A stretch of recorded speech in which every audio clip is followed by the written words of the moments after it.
Yang terhormat bapak-bapak, ibu-ibu, salam Pancasila. Bapak-bapak, ibu-ibu yang melihat video saya ini, tolong jangan lupa subscribe, like, dan di-share.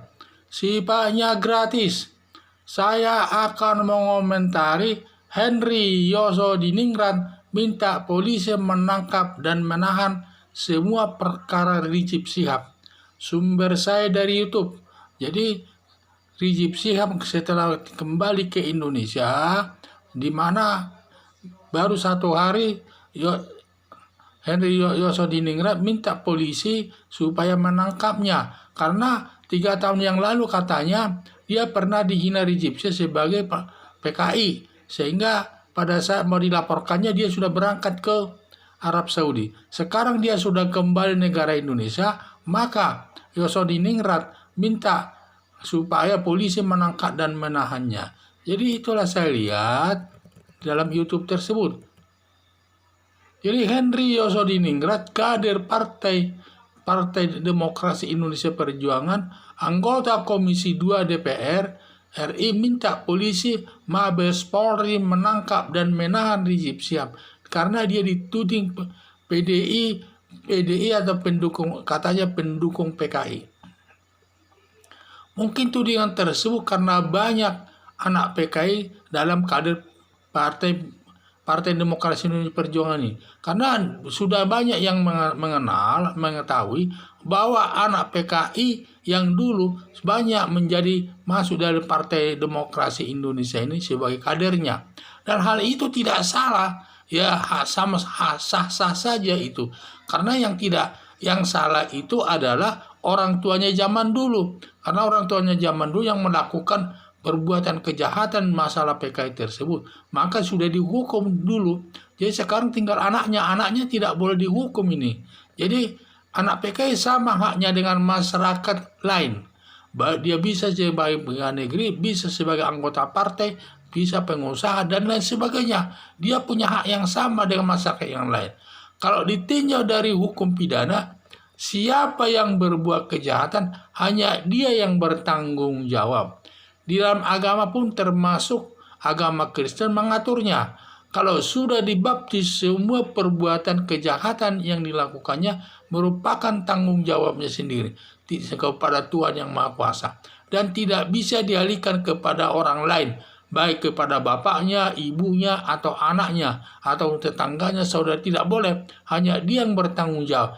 Demikian juga hukum pidana. Kalau dia melakukan kejahatan, hanya dia yang bertanggung jawab.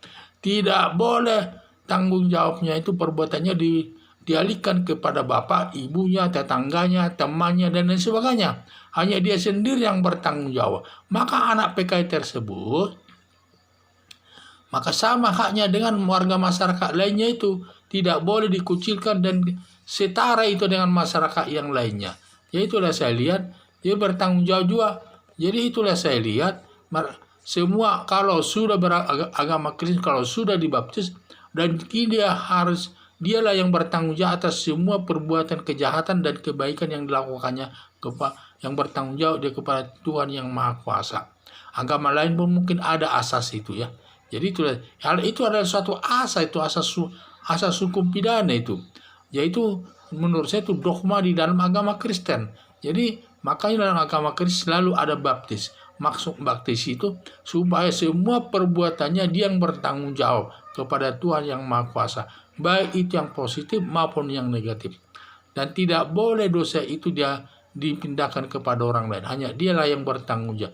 Dia yang berdosa ya tentu dia yang bertanggung jawab kepada Tuhan Yang Maha Kuasa.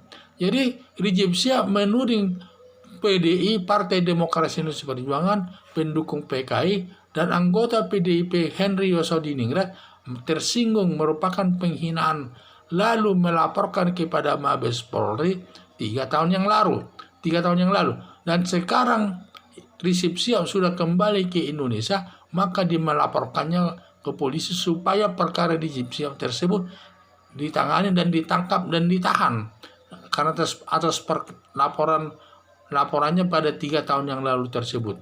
Yaitu perbuatan Rizik Syihab melakukan perbuatan penghinaan melanggar pasal 310 KUHP. Ancamannya adalah 9 bulan Di samping itu masih ada nanti perbuatan pasal-pasal yang lain yang dapat didakwakan kepada Rizik Syihab tersebut. Yaitu saya bilang, jadi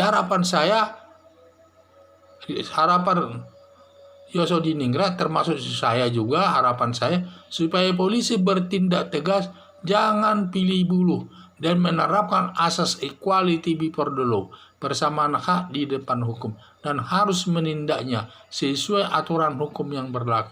Siapapun yang melakukan penghinaan harus dituntut di muka pengadilan sesuai asas equality before the law, persamaan hak di depan hukum. Baik semua orang yang melakukan penghinaan, baik di statusnya sebagai tokoh agama, ustadz, dan juga pejabat tinggi negara, pengusaha besar, maupun orang miskin dan lain sebagainya, kalau melakukan kejahatan harus diproses sesuai dengan hukum yang berlaku. Itulah asas equality before the law yang dianut bangsa Indonesia.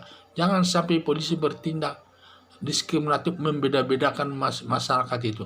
Kalau orang lain salah tidak dihukum, tetapi kalau pihak lain juga salah dihukum. Itu tidak boleh diskriminatif dan harus berdasarkan equality before the law, persamaan hak di depan hukum. Sekian dan terima kasih.